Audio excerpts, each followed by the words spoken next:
আসসালামু আলাইকুম। আমি আজ থিওরি অফ রিলেটিভিটি সম্পর্কে কিছু বলতে চাই।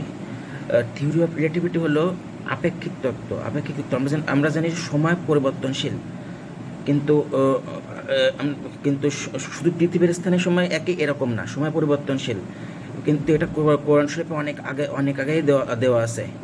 যেমন যেমন হলো সূরা 22 নম্বর সূরার আয়াত নম্বর 47, সূরা সূরা 32 নম্বর সূরার আয়াত নম্বর 5 নম্বর আয়াত, 70 নম্বর সূরার 4 নম্বর আয়াত।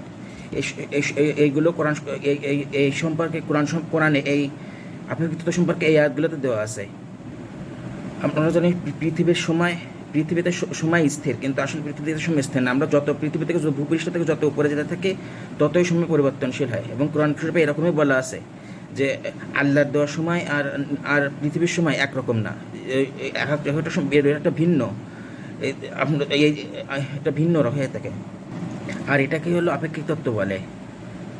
আমি আমি আয়াতগুলো দিয়ে দিচ্ছি, তার সাথে কোরআন শরীফের আয়াতগুলো দিয়ে দিচ্ছি এবং তার সাথে অর্থ দিয়ে দিচ্ছি। 22 নম্বর সূরা 47 নম্বর আয়াতে বলা আছে যে আল্লাহ আমাদের কাছে একদিন আল্লাহর কাছে হলো 1000 বছরের সমান। আমাদের একদিন আল্লাহর কাছে 1000 বছরের সমান। 32 নম্বর সূরার 5 নম্বর আয়াতেও একই কথা বলেছে, আমাদের একদিন আল্লাহর কাছে 1000 বছরের সমান।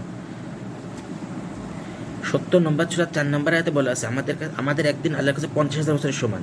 এবং ফেরেশতারা আকাশ থেকে নিচে নেমে আসতে 50,000 বছর সময় লাগবে, 50,000 বছরের সমান। সুতরাং আমাদের সময় আর আসমানের সময় একরকম না। এই কথা পবিত্র কোরআনে অনেক আগেই বলা আছে।